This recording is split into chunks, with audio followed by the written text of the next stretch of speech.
Today's episode is brought to you by Lara Vapnyar's new novel, Divide Me by Zero, which Helen Phillips calls a keen, penetrating novel about the quest for love, romantic and otherwise, that drives one woman's life. Booklist's starred review says, woven together with math concepts and plenty of raw feelings, this is a love story for those who are forever engaged in the pursuit of happiness. Says Rivka Galchin, Lara Vapnyar is one of my very favorite writers, funny and true, and with the rare talent to assemble one ideally telling scene after another. She's also one of the few writers I would recommend to all my friends, with all their varying tastes, because the charisma of her storytelling is unmissable. Divide Me by Zero comes out on October 15th from Tin House Books.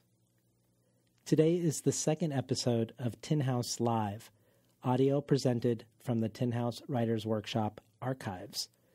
For this episode, we created a medley of 3 readings from 3 different nights during last summer's Writers Workshop. Remarkable readings by Garth Greenwell, Michelle T., and Kaveh Akbar. These occur at an outdoor amphitheater on the campus of Reed College, an amphitheater that overlooks the water of Reed Canyon. Because of this, sometimes you'll hear sounds, particularly during the charged silences of Garth's reading. Those are not the sounds of phones that people forgot to turn off, but rather that of birds, whose flight above the crowd in the twilight is an integral part of the event each year.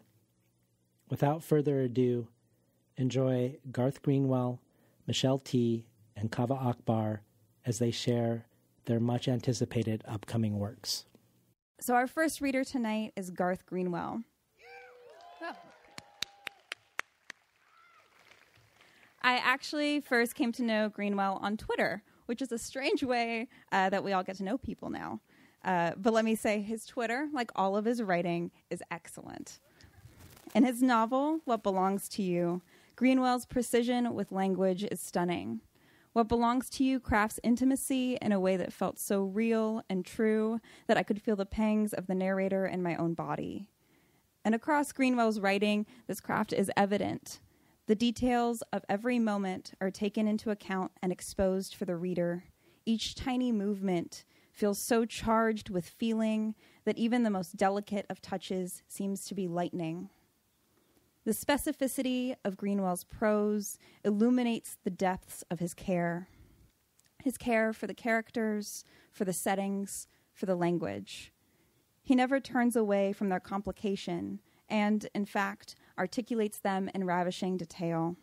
Whether it is the tenderness of queer love, the landscape of Bulgaria, or the cruelty of an unaccepting father. When reading What Belongs to You, I felt enveloped by this world and its stories, the narrator and his family, and Mithko and Sofia. Every moment away from the novel only made me pick it back up to dig deeper. And that is the magic of Greenwell's writing. He wraps you so fully in his world that you can never quite escape its haunting, and how could you ever want to? I'm so excited for his upcoming book, Cleanness, which is coming out in January 2020 with FSG, and the forthcoming anthology Kink, which he co-edited with R.O. Kwan, which will be out in 2020 from Simon & Schuster. Everyone, please join me in welcoming Garth Greenwell. Hi, everybody. Thank you so much for being here. Thank you, Alana, for that really beautiful introduction. It's my first time at Tin House. It's been so thrilling to be here. Thank you so much to Lance and India and all of the team for inviting me. It's been an extraordinary pleasure to work with my students, and I want to thank them. Yay! We've had so much fun talking about syntax and free and direct discourse. I wish I could go back and tell a 14-year-old kid in Kentucky that some summer evening in Oregon, he would be sitting around a table with the writers of his dreams. It's been such an extraordinary privilege to be with this faculty. Speaking of inspiration, For anyone who loves language and literature, it's been an astonishing inspiration to watch the brilliant and creative act of literature happening beside us with the interpreters. So I'd like to thank you, Translations in Extraordinary Art.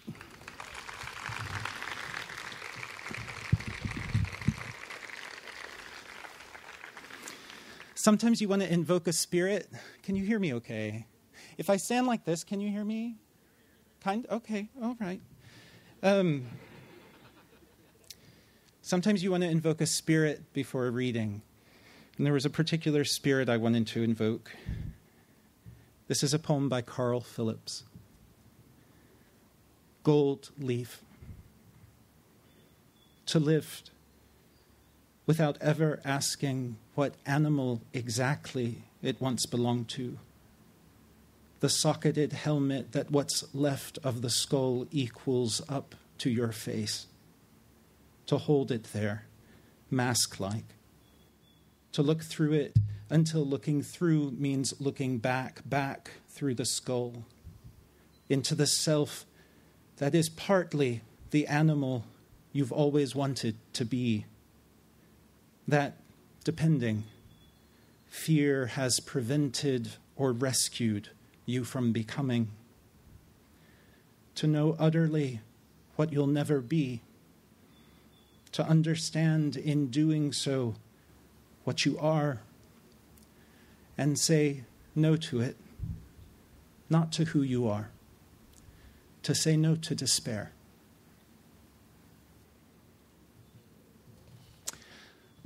I'm going to read. This microphone is freaking me out. So I was an opera singer, and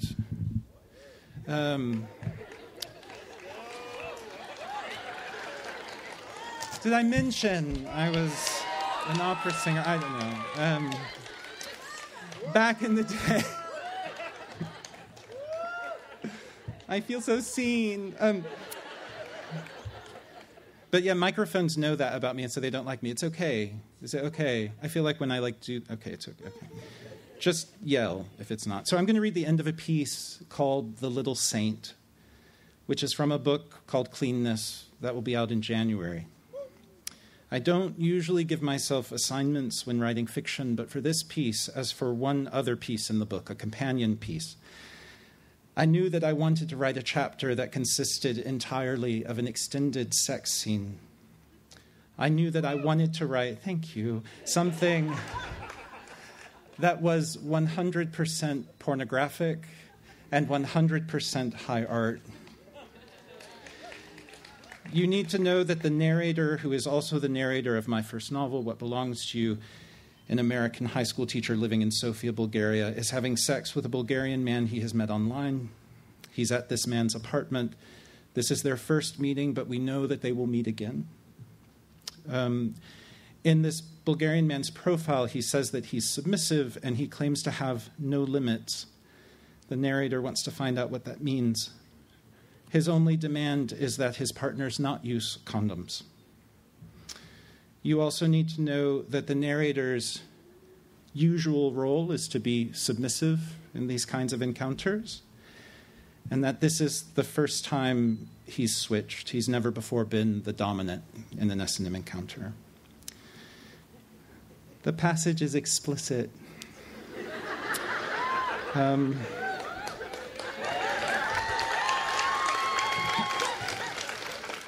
can't believe I was worried. Okay, if you feel uncomfortable, you're feeling one of the things that I hope you will feel. I can say that it won't last long. Also, the scene involves erotic use of the language of homophobic abuse. I want to contextualize that a little bit. And so I'm going to start by reading the last paragraph of an essay I wrote for a panel at AWP this year.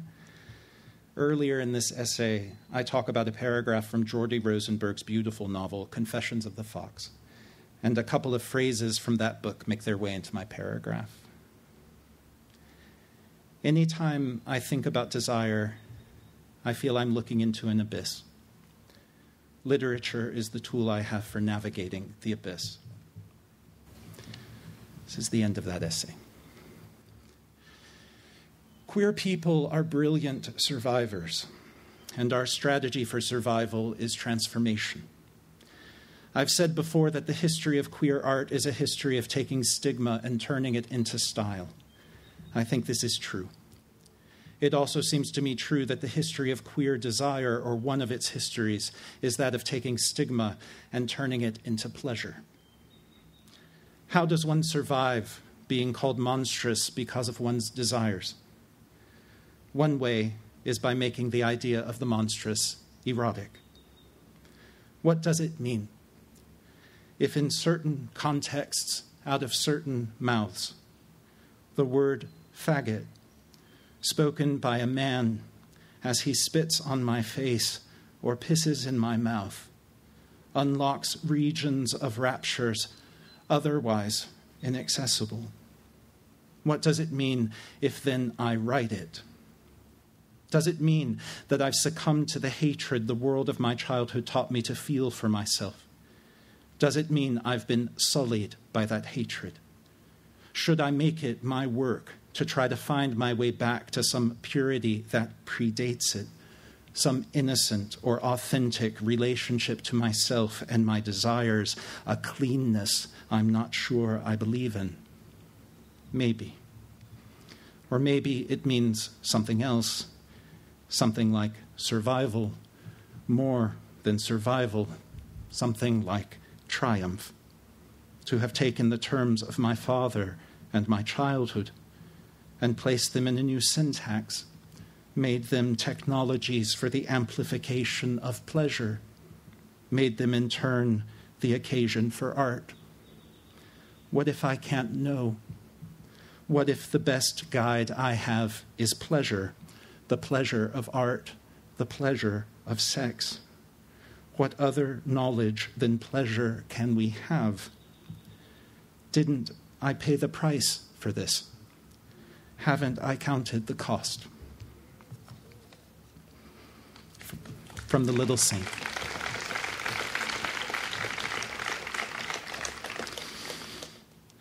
I pulled my fingers from him slowly now, gently, and he grabbed my hand and brought it to his mouth, cleaning it. Though he wasn't dirty, he was immaculate. He had cleaned himself out before I arrived. As he lay on his side, gasping, he said again, "So fucking good," not smiling now, and I thought I had satisfied him. But when he stood, I saw he wasn't satisfied. His cock was still hard as he stepped across the room and bent over to pick up the coil of my belt. I sat up as he held it out, and when I didn't take it, he said, "I want you to beat me." His voice neutral, matter of fact. "I want you to whip me with it." I swung my legs off the bed, but didn't get up. I hesitated before finally taking the belt from him and standing. This hadn't been part of the scene we had planned. He hadn't said he wanted it. I wasn't sure it was a scene I liked. He knelt on the bed again, on his hands and knees, presenting his ass. I stepped to the foot of the bed, letting the belt unroll from my hand, then taking the tip again to fold it, I would strike him with half its length. I had never whipped anyone before, but that was how my father had done it. Taking the strap to us, as he said, that was how he punished us. I took the folded belt in both hands and brought my hands together, making the halves bend out like wings, and then snapped it quickly twice, the noise loud in the small room, making me flinch. That, too, was what my father had always done, frightening us to double our punishment, I guess, to make us fear the belt before we felt it. At the sound of it, he shifted his position. He lowered his torso, dropping to his elbows and resting his head on his clasped hands. I delayed a little more. I rubbed his ass with my free hand gripping the flesh. Then I struck him, not gently, but I knew he could feel my reluctance, and after a second and a third time, he said, "Harder," his voice muffled against his hands, and then again, "Harder," and I obeyed, striking him each time with greater force, warming into it. But still he said, harder, after each stroke, almost like a taunt, and I didn't know whether it was in response to his voice or to my movement that I became cruel again, became all acquiescence. I would punish him if it was punishment he wanted. I would tan his hide, I thought, which was another thing my father said when he beat us. I'll tan your hide. He said it with the voice he used only when he was very angry, the voice of his childhood, his country voice. Maybe it was the same anger I felt, that hot thing that filled me up as I struck him again and again. I would shut him up, I thought, though I didn't shut him up. He still spoke as I beat him, saying yes after each stroke, yes, yes, and this made me angry too. I can't say why. It stoked the hot feeling that made me strike him harder. Shut up, I thought, though I didn't speak the words. Shut the fuck up. And it made me glad when he stopped saying yes, when he made other noises instead, inarticulate, animal, when he stopped giving me permission. Maybe that was it. I didn't want his permission. We had gotten past permission, I thought. I was hard again. Beating him had made me hard. I didn't know I could enjoy someone suffering that way, but I did enjoy it. I wanted him to suffer more. When my arm was tired, I raised it above my head, my right arm, and brought it down harder, not on his ass, but on his back, which I struck 3 times very fast and with all my strength. He cried out sharply, a cry of real pain, pinched and high-pitched, but he didn't break his position. He stayed crouched with his hands clasped beneath his head. Nor did he move when I dropped the belt and climbed onto the bed behind him. I had thought I wouldn't fuck him, but I wanted to fuck him now. I had to do it. It was a kind of compulsion, a necessary conclusion to what he had made me feel. I needed to be inside him. His ass was red from the beating. It was hot to the touch when I smacked him, which elicited another cry, more of surprise than of pain, I thought. I spit into the same hand and slicked my cock with it, just a little. I knew I was close. If I stroked myself too hard, I would come too soon, and also I didn't want to be too slick. I wanted him to feel it. I had opened him up already. He would still be wet from my hand, but I didn't want it to be too easy for him. I wanted it to hurt. I lined myself up and then hesitated, remembering my earlier worries about disease, the men who had fucked him and me. It was a stupid risk. But then he leaned back until he touched my cock, his hole tightening like a mouth again, and I didn't care about disease or anything else. If there was a risk, we would share that too. And in a single motion, I made him take it all. I held still for a moment, waiting for the pleasure to dull. When I pulled back, he tightened against me, his body straining to hold me in, and then I took his narrow pelvis in both hands and fucked him hard. Yes, he said again, yes, but it didn't annoy me now. It had become sweet to me. I liked it when he said, fuck me, when he said, fuck me harder, that inane dialogue. I'll fuck you, I said. I'll fuck you hard. Take it, I said, pulling on him as I thrust forward, slamming him against me. He had lifted himself onto his hands again, and he arched his back, pushing into me. Like that, he said, like that, make me your whore. And I laughed a little. I said, is that what you want? You want to be my whore? I slapped him then hard on his ass, and he groaned. Please, he said, his voice electric with need. Please, fuck me like your whore. I want to be your faggot whore. And at the sound of it, I felt something move in me, like a shifting of gears. That's right, I said. You're my faggot whore. And then I shoved him down hard and fell on top of him, pinning him beneath my weight. I hooked my arm beneath his neck and pulled his face close to mine, choking him. You faggot, I said, fucking him more slowly but more savagely, digging into him. You worthless faggot. My voice was low now. I was speaking into his ear. You know what you are, I said. You're a whore. This is all you're good for, I said. This is all you deserve. Maybe they had always been there, these words. Maybe once you have heard such language, it infects you. That was what it felt like something bursting free in me, corrosive and hot without end. I had been waiting my entire life to say those words. I lifted my head and spat on his face twice in quick succession, saying, "Faggot," each time, "you dirty faggot," and he cried out again, his eyes clenched shut. I smeared the saliva on his face and left my hand on his head, leaning on him, forcing his face into the thin mattress against the hard wood beneath it. "Please," he said again, his voice muffled, "please, I'm nothing." He repeated this, I'm nothing," and I echoed him. I said, "That's right." I was fucking him with my whole body, lifting up and falling back on him. "You're a faggot," I said. "You're nothing. You're a faggot. You're nothing." I hammered into him as I felt it rise in me, that cruelty and rage, that acid grief, and when I came, I felt him come beneath me, his body shaking. I heard him give a cry of joy. I hung over him, letting him grow still, then pulled out and fell on my back beside him. "Mnogo chubovo besh," he said. "That was good."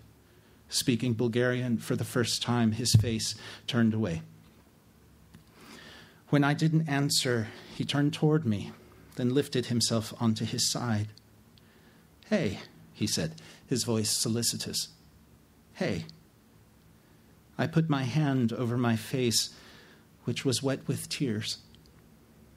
I was embarrassed. I didn't want him to see me. When he asked what was wrong, I couldn't answer.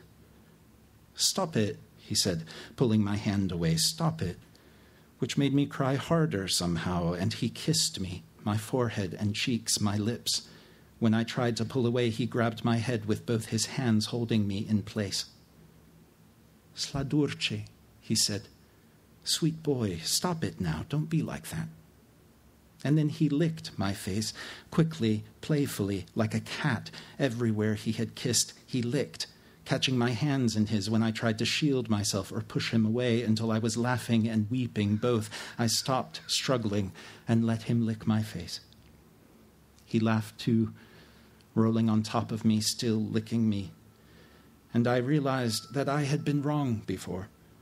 It did have an end, what I had felt. Its end was here. He had brought me here. Finally, he laid his head on my chest. "Don't be like that," he said again as I put my arms around him.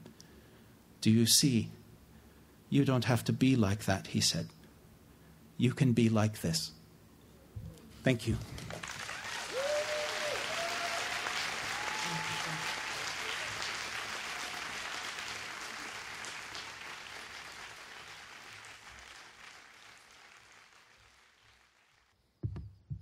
Good evening. A hardcore delight, a queer blood song picking the scab off the skin of culture, is how Lydia Yuknevich describes Michelle T's work. And I wanted to read that quote to bring Lydia Yuknevich just into this space because she's such a vital Portland artist. And it's also going to be a lot better than anything I can try to say. I find that to be just a very perfect summation of Michelle's work. When people apply to the workshop, they often, we ask them to list what faculty they'd like to work with. And as part of the application, if they include an essay, a lot of times they'll talk about why they want to work with that particular person. So I went back through over the last couple days and went through the applications that came in for Michelle T. And over again, the word that came up was permission. That reading Michelle's work over the years or encountering her on the Sister Spit tour gave me permission to tell my story and to be myself. And I think that if you boil down to what we all want as human beings is we just want to be ourselves. We want to love who we want to love. We want to fuck who we want to fuck. And we just want to be accepted. And I think that what Michelle T's work does for people is it gives them voice to their humanity. And I just cannot think of a better gift that a writer could give people. And so, Michelle, it is such an honor to have you here this evening. Michelle T. Thank you, Lance. And thank you, Lance and India, just for this whole thing. It's so magical to be here. This is the most beautiful place I've ever read. There's a pond behind me. I love Tin House. It's so magical. And I love my workshop. You guys are all icons. You're icons. All of you. You're all the... Huh? Put this like that? Is that better? Thanks. I learned so much from you guys. Thank you. All right. I'm going to read from a work in progress. It's from a young adult book that's right now called Little Faggot, and it's chapter 15. The main character, Spencer, ran away from home. He's got a fantasy of a gay uncle in Provincetown that doesn't exist. That is his like North Star. And he just got, a lot has happened. He's like kind of busted. At the ticket counter of the bus station in Austin, I cleared my throat and conjured the dignity of 1,000 proud women in distress. Black and white women with wide-brimmed hats and slim skirts. I arranged my face in an earnest yet proud expression. My eyes would connect deeply, hopefully, with the ticket seller, a woman who was ignoring me. Her hair was either wet from her morning shower or slicked back with a palmful of discount hair gel, a shuddering green mound of dippity-doo, Jell-O for the hair. Her lips were very pink. They looked like a sticker of lips on the tan of her face. I cleared my throat once more. "I see you," she said. "I see you there with the coughing. You'll have to hold on a minute." I placed my hands on the countertop primly. I was channeling innocence. My bruises were fading, but if one looked close enough, one could see the jaundiced patches. I hoped the woman would look closely. I hoped her eyes would open wide with concern and benevolence. I straightened my posture, imagining silver screen heroines resting on sensible pumps. Why a woman, you ask? Why not a man? Because a man wouldn't be in this situation. A man would find some way to man his way around it. Men are not vulnerable, do not rely on the kindness of strangers. That is something women do. Women and little faggots. Dippity-Doo raised her face. "Now I am ready for you," she said, barely glancing at me, readying her computer screen for a sale. "Where are you going?" "Well, madam." Her face cut up around me in a scowl. "Whoops.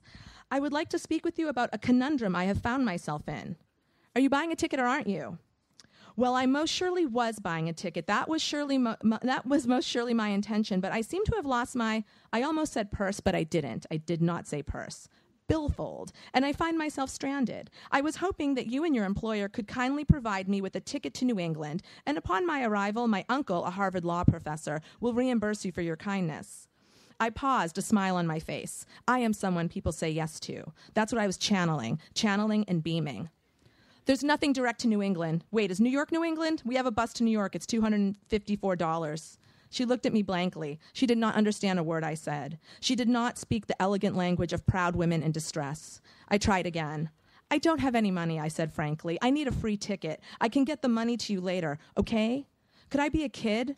I assembled my face into something more. Gee whiz. But then if I was too much a kid, she might call the cops. I put my face down on the counter. Now she'd think I was a drug addict. "What, you want me to give you a ticket?" She laughed at me outright. "We don't give free tickets, sorry." "But I am stranded. I don't have the money. I've been in an accident, see?"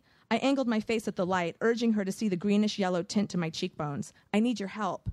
"Join the club." She motioned outward to the waiting area, the various people slumped in chairs or against walls. Some were watching me, shady-looking adults, adult men, a kid, a boy, someone my age, maybe a teenager. He was by himself.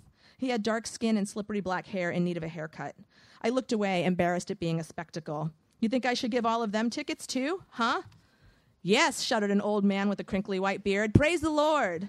"See," she demanded, "come back when you can pay for your ticket like everyone else. Next." There wasn't anyone behind me in line. That was my dismissal. She bent her head of crunchy hair back down at the computer and hit some keys.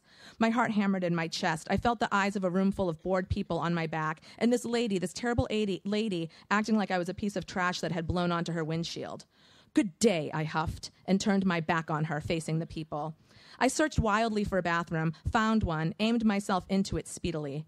It was a dank cave. It seemed attached not to the shiny and relatively clean bus station, but to an abandoned building in a bad part of town, like someone would pop out of a stall and try to sell you drugs. The stalls, amazingly, had no doors on them. How beastly! Were men expected to defecate publicly like an animal at the zoo? The dim yellow light flickered, and the mirror over the sink was a polished piece of metal that warped your reflection. This kid was really sheltered, BT dubs. Before this happened to him. The whole scene was so abjectly fascinating that I, for a moment, forgot my humiliation, but then it returned, and my face began to run with snot and tears. I tugged rough paper towels from a dispenser on the wall and mopped my face. I was huffing and snarfling when a man came into the room, one of the guys from the waiting room. He was maybe 30 and looked like nothing. Sandy hair, white face, a T-shirt, pants. He could have been homeless or had a home. He could be poor or he could be okay. He could be upstanding or he could be a menace. "There you are," he said. "I saw that at the counter. That bitch is a real bitch, ain't she?" Well, of course she was, but I didn't want to sink to the level of this bus station culture, calling a pathetic lady a bitch while chatting in a rancid bathroom with some strange man who says ain't. But you're a runaway, I reminded myself. This is what runaways do. I looked up at the guy, toughening my face, flicking my crumpled paper towel into the overflowing wastebasket. Being a woman hadn't worked. I'd try being a man. Totally, I said. Total fucking bitch. "You need money?" he asked. "You're going to see your uncle? Where does your uncle live?" "Massachusetts," I said. "Provincetown." He wrinkled his face, which was already wrinkled. His face had spent its life in Texas, never using sunscreen. Tanned creases. He had gray in his hair, but his hair was sort of light, so it blended in. He didn't have any luggage. Provincetown, never heard of it. "It's wonderful," I promised him.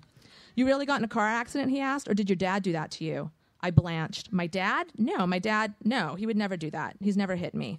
"Uh-huh." The guy nodded like I was boring him to tears. He wasn't exciting either, but at least the encounter had prompted me to pull myself together. "I can give you money for your ticket if you help me out," he said. Oh boy. As if I needed further evidence that every bad thing you hear about the world is true. If I tried to dash out of the bathroom, the man could easily block me. He had positioned himself in that way. Like everyone, he was considerably larger than me. "Gee," I said sarcastically, "let me guess what you want me to help you with." I sounded smart, but my heart was pounding. I could scream, but if I made a scene, the police would become involved. Who knows what this man would tell them? I was a street kid trying to scam a bus ticket. I was wanted for attacking a popular kid like a rabid pit bull. I was an unreliable witness to my own experience. "You've helped out men before?" he asked. "No," I snapped. "You don't really have an uncle," he said, studying me, "and you weren't really in an accident. And I'm not going to touch you, but if you come in the back stall with me, I'll buy you a bus ticket." "Can I come too?" The long-haired boy from the lobby was suddenly with us, sliding around the man and into the bathroom. He broke up the menacing energy with his loud voice. There was something colorful about him, a boundingness, as if he was a small rubber ball that had ricocheted into the room. "Hey," he said, "I heard all that. I need some money. Me too." The man looked annoyed. "Calm down," he said to the kid. "What, do you think I'm a bank? I'm making an arrangement with this boy right here. Don't try to horn in on his game. It's rude." The boy looked at me. His eyes were dark and wide. "Am I?" he asked. "Am I cutting in on your game?" No, I said quickly. "I don't have a game. You can have him." The man reached out and cuffed my arm, up by my shoulder, but still his entire hand wrapped around me, squeezed me there like a snake choking a rat. "I want you, not him," he said. "Hey, you said you wouldn't touch me," I struggled. "You did, man. I heard you say that. No touching," the kid chimed in. The guy let go. "Jesus," he sighed. He couldn't take his eyes off me. Great, so I learn I am irresistible to perverts. Why didn't he want the other kid? The other kid was sort of beautiful. He looked like a shard of desert stone, a slice of canyon. He wore baggy skater shorts he'd maybe just chopped from a wide pair of pants, and some sort of army shirt with the sleeves cut off. He wore a rope around his neck with nothing on it. When his long bangs flopped around his face, I could see something, a speck on his cheek beneath his eye, a star. "Listen, I'm not a rich man," said the pervert. "I have enough for a bus ticket. One bus ticket. You two want to split that money? Figure it out together. Now. I don't have all night. There are other boys I could be helping if you don't need my help." I did need help. Enough to do this? If he didn't touch me, I couldn't be hurt, right? It would be easier with someone else there, even this kid, a stranger. His sneakers were filthy old high tops with zebra stripes. He had zebra stripes on his arm, too. White lines, little scars that glow pale on his skin. "Sure," I said. "You can come. I'll split it with you." Because wasn't this all my punishment, my karma, Joy would say, for not having been generous with the hippies, for lying, for not sharing what I had, for taking so much from them? Now I needed help, and this is what I got. Should I be grateful? I'd have $125, half a ticket. "After you," said the kid, gesturing. The man led us into the wide, pissy handicap stall at the rear of the room. I turned around to make sure the kid was really coming. He was. He winked at me, or perhaps it was the light. It was dim and slightly strobed with the flickering of a half-dead bulb. In the stall by the toilet where the man leaned, it was even darker. "Come here, come close," said the pervert. "Let me see you, both of you." He unzipped. I didn't want to look. I didn't want that one to be the first one I'd ever seen. I guess I felt like there was something inside me that needed to be protected, even if I didn't know what it was. The kid was looking straight at it. I know because I decided to look at the kid. His bangs fell down his face, and peering in, I could see the smudge of that star. Did he draw it on his face, I wondered? What would I look like with a star drawn on my face? Ridiculous. Like a clown. You can touch yourselves if you like, the pervert generously offered. Or each other. Just relax. Do whatever you like. The kid looked at me, and I looked away quickly, scared to have been caught staring at him. I looked at the man, not meaning to. I just did. Ugh. Dogs, cow lips, Slim Jims. Want me to come closer? Asked the kid. The man nodded and made a noise. He was losing his verbal skills. The kid slunk away from me, alongside the wall like a cat. He slid up to the man. He unzipped his pants. His hand disappeared, but not there, not into his zipper, into his pocket. He pulled out a dark handle, and with a barely audible flick, a sharp blade sprung from it. It caught all the light in the lightless room and glowed like a magic wand. It was at the pervert's throat in an instant. I don't care about you, man, at all, the kid said into his face. You get it, right? You get it? I will push this into your fucking throat and flush your head down the toilet. I stopped breathing. I felt dizzy, like I was someplace very high and had suddenly looked down. I reached out and touched the cool cinder block wall of the bathroom. I did not care that it was filthy, that I was maybe touching excrement or who knows what. The cinder block wall felt solid. I watched the kid's slender muscle flex. Feel that? Yes, the pervert said in a very small voice, afraid to move his vocal cords against the knife. Reach into your pocket and give me your wallet. Fucking slowly.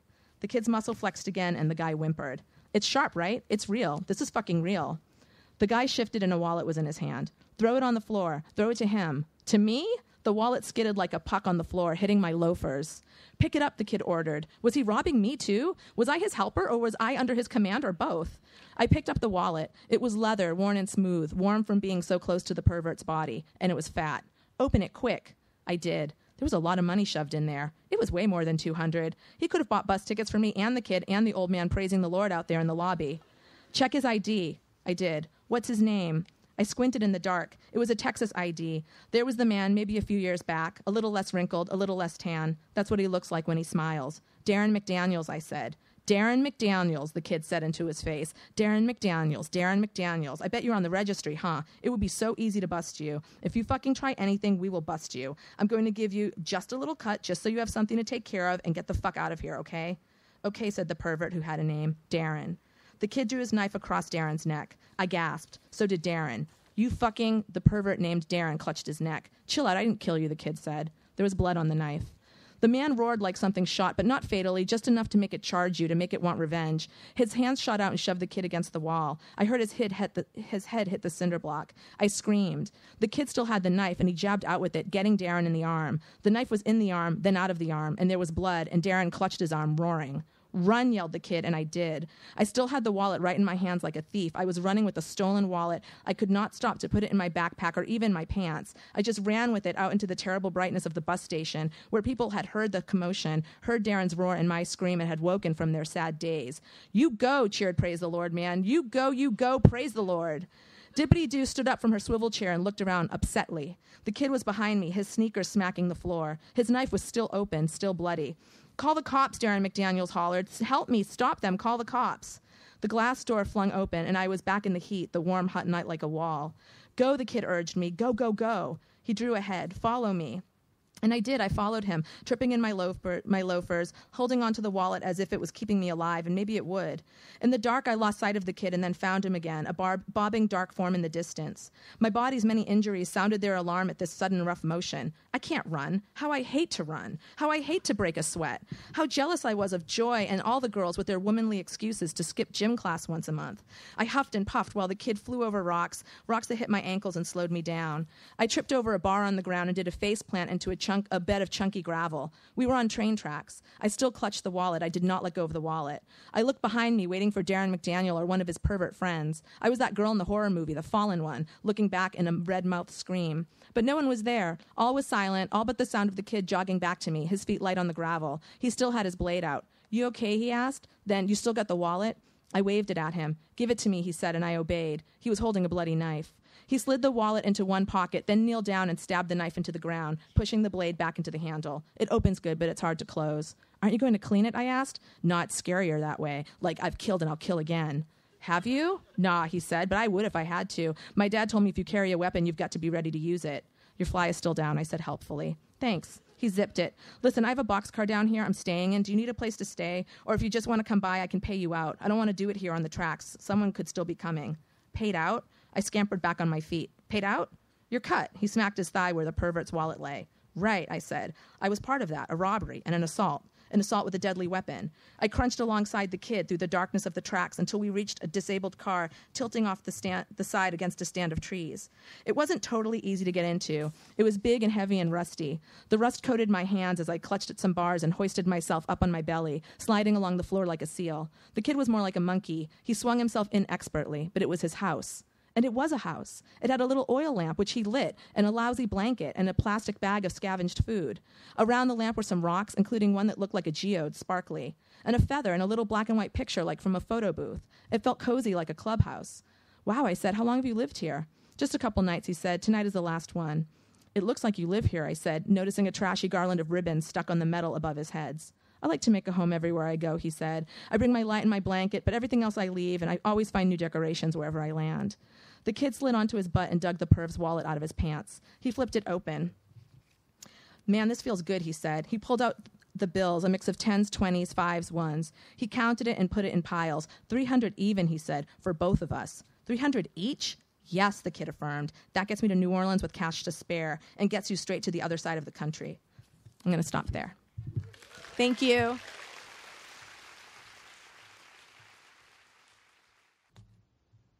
Our final reader is Kaveh Akbar. Whoop. Kaveh is the author of Calling a Wolf from Alice James Books and the chapbook Portrait of the Alcoholic from Sibling Rivalry Press. His poems appear in The New Yorker, Poetry, APR, Tin House, and elsewhere. He's the founding editor of Dive Dapper and the recipient of multiple honors, including the Ruth Lilly and Dorothy Sargent Rosenberg Fellowship from the Poetry Foundation, a Pushcart Prize, and the Lucille Medwick Memorial Award for the Poetry Society of America. Kaveh teaches at Purdue University in the low residency programs at Randolph College and Warren Wilson. In his remarkable debut, Calling a Wolf, Kaveh strips the self bare with a thoughtfulness that I can only describe as sacred. I revere these poems that document struggle, addiction, God, love, and intimacy in all their complexity. You could open this book anywhere and immediately be immersed in a lyrical voice that is both confident and tender. Kaveh's language is sharp and nuanced, but it's also generous. It's more interested in exploring than withholding. In this book, Kaveh demonstrates one of the most beautiful things a poet can do, which is to name or give new language to a feeling. In one of my favorite poems, Kaveh writes, I am not a slow learner. I'm a quick forgetter. Such erasing makes one voracious. If you teach me something beautiful, I will name it quickly before it floats away. Kaveh's poems name something fleeting, something you have felt before but not had the words to explain. Every time I read them, I am so moved by multiple revelations of essential parts of myself, testament to Kaveh's ability to name what I cannot. I'm so happy this book was written, and I'm so happy to invite Kaveh to the stage tonight. Please join me in welcoming him.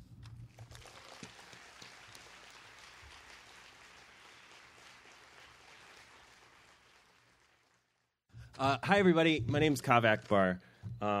Thank you all for letting me be here with you. It feels very lucky. It feels like a privilege to be here among so many of my heroes, so many of my heroes to be.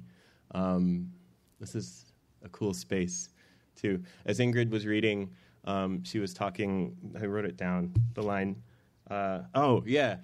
she said, I was at every moment soaring, and then like 4 geese flew overhead, like at that exact moment, and it just felt ordained. You know, when you're just like, you know, you're in the right spot at the right moment. That was one such moment. Thank you, and thank you to the interpreters for being here. I think they're doing a really cool thing. I feel lucky. I'm just going to read a couple poems. I'm going to begin, though, by reading a poem that I didn't write. Patricia Smith couldn't be here, so I thought that maybe it would be nice to give her poem some space. I'm really excited that Sami is here, too. Sami is like one of the most singular poets working today, and it's really cool that she's here. But this is a poem by the poet Patricia Smith, who, if you don't know, you should fix that. This poem she wrote after Katrina, and it was orbiting and giving voice to one president. But I've been thinking about it a lot lately, and you can imagine it sort of in the voice of another president and sort of exploring one of the many cavities in his vision as well. This is called The President Flies Over. Again, this is by the poet Patricia Smith, not by me. The President Flies Over.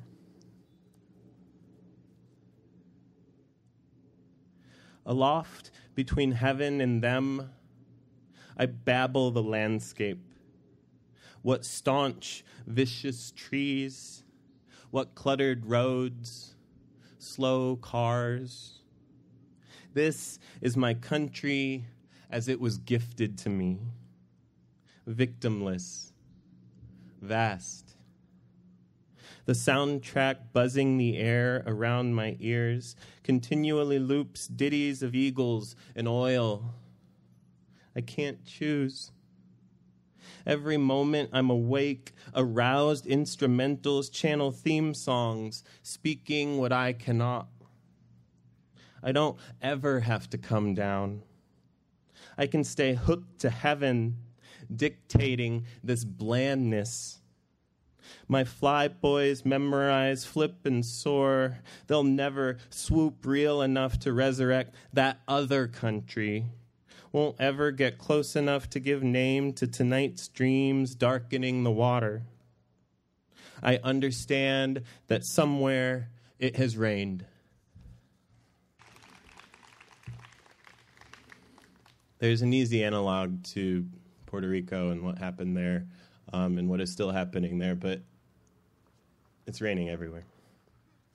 I'm just going to read two poems of my own, a short one and a longer one. This is the shorter one. This is called Vines. There are fat, wet vines creeping into my house through the pipes and through the walls, gentle as blue flames. They curl into my living. There is ice in my attic, sugar on my tile. I am present and useless like a nose torn from a face and set in a bowl. When I saw God, I used the wrong pronouns. God bricked up my mouth hole. His fists were white as gold. There were roaches in my beard. Now I live like a widow. Every day a heave of knitting patterns and sex toys. My family speaks of me with such pride. Nunesh Turogan, they say. His bread is in oil. I thank them for that and for their chromosomes, most of which have been lovely. I am lovely too. My body is hard and choked with juice like a plastic throat stuffed with real grapes. My turn-ons include Ovid and fake leather. My turn-offs have all been ushered into the basement. I'll drink to them and to any victory. The vines are all growing toward the foot of my bed. I am waiting for them to come under the covers. There is no one here to look away. Thanks.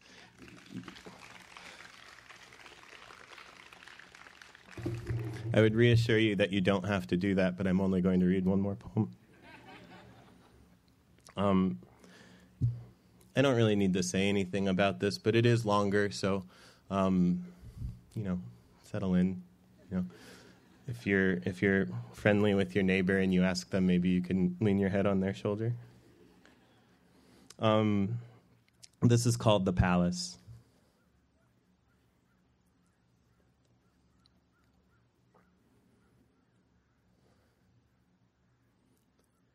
It's hard to remember who I'm talking to and why. The palace burns. The palace is fire. And my throne is comfy and square. Remember, the old king invited his subjects into his home to feast on stores of apple tarts and sweet lamb, to feast on sweet lamb of stories. He believed they loved him, that his goodness had earned him their goodness. Their goodness dragged him into the street and tore off his arms, plucked his goodness out, plucked his fingers out like feathers.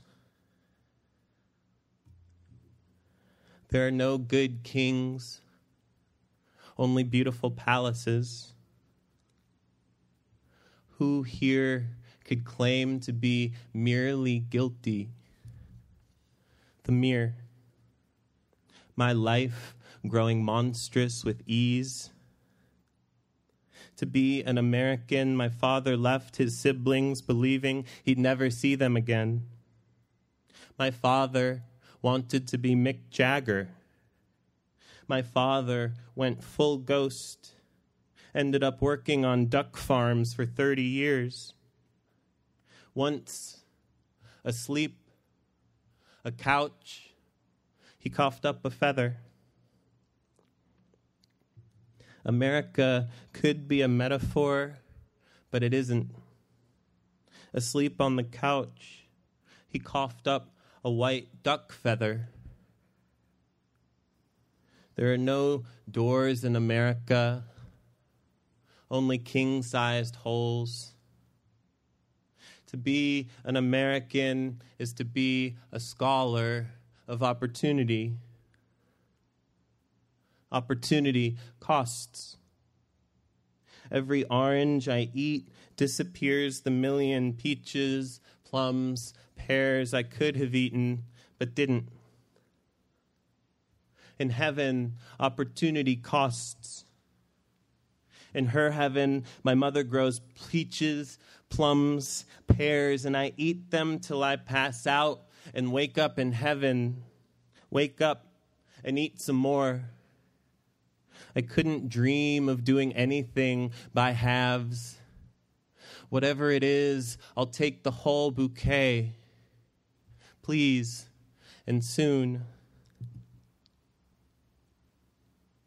Are you still listening? Every person I touch costs me 10 million I'll never meet. Persons and persons, inside each, a palace on fire.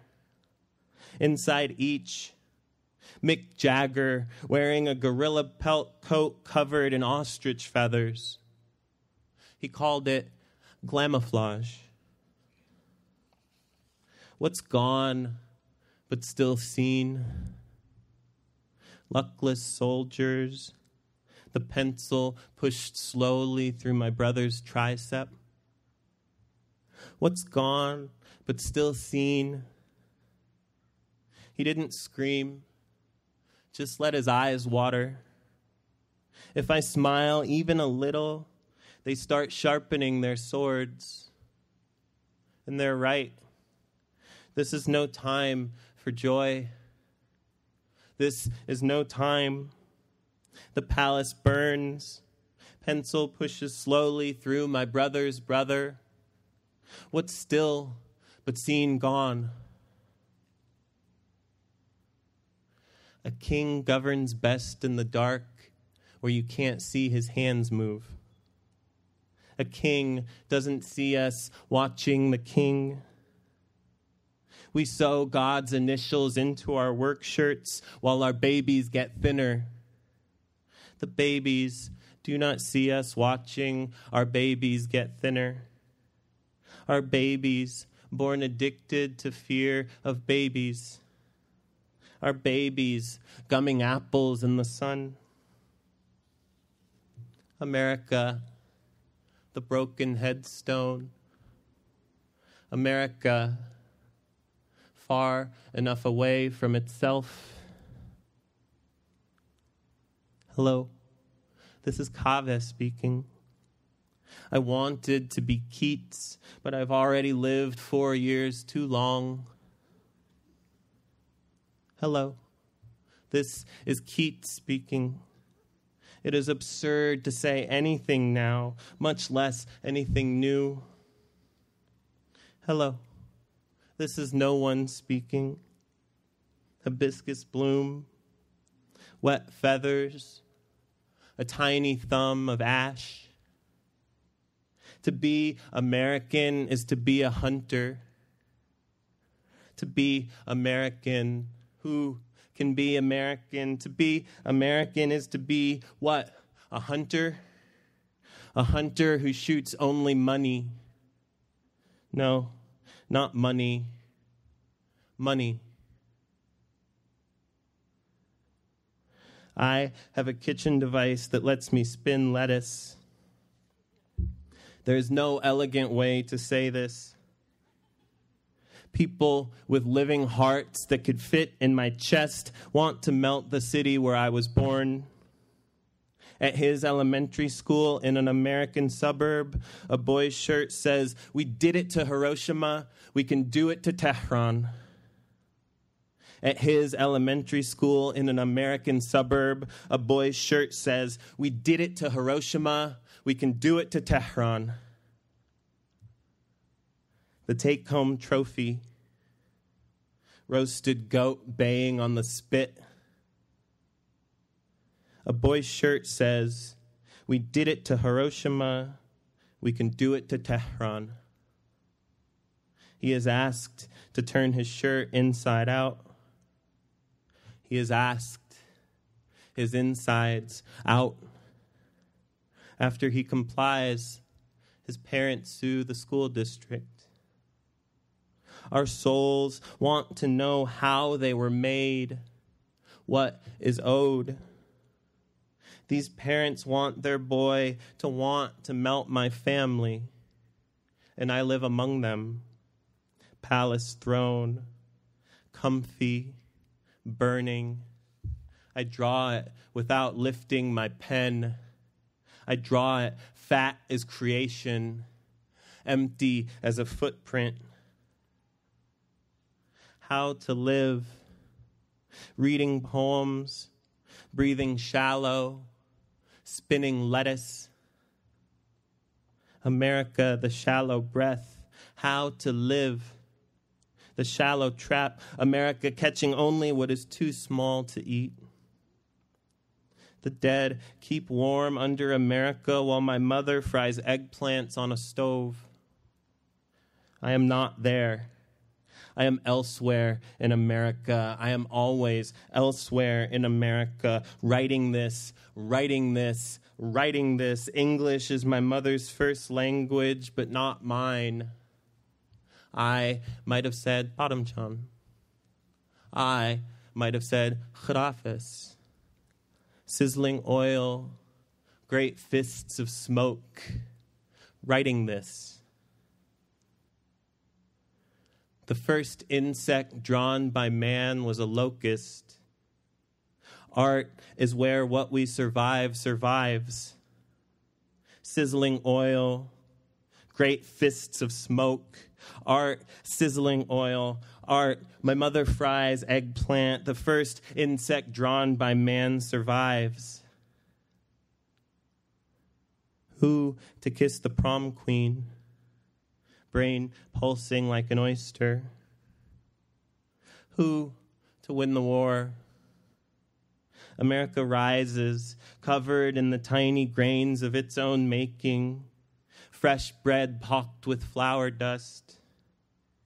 Mistyping in an email, I write, "I lose you so much today," then leave it. Forbidden mercies, water bowl held to a prisoner's lips, windmills spinning around like drunk teenagers. Any document of civilization is also a document of barbarism, says the palace, burning. I, a man, am what I do not say. America, I warn you, if you invite me into your home, I will linger, kissing my beloveds frankly, pulling up radishes and capping all your pens. There are no good kings, only burning palaces. Lose me today so much.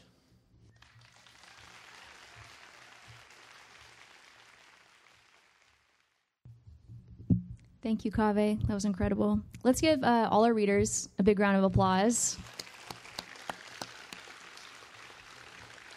And I'd like to also thank our interpreters for the evening, Tara Troop and Sean Roberts. Author signings will take place at the top of the amphitheater, and I hope to see you all in the Student Union for Tin House After Dark.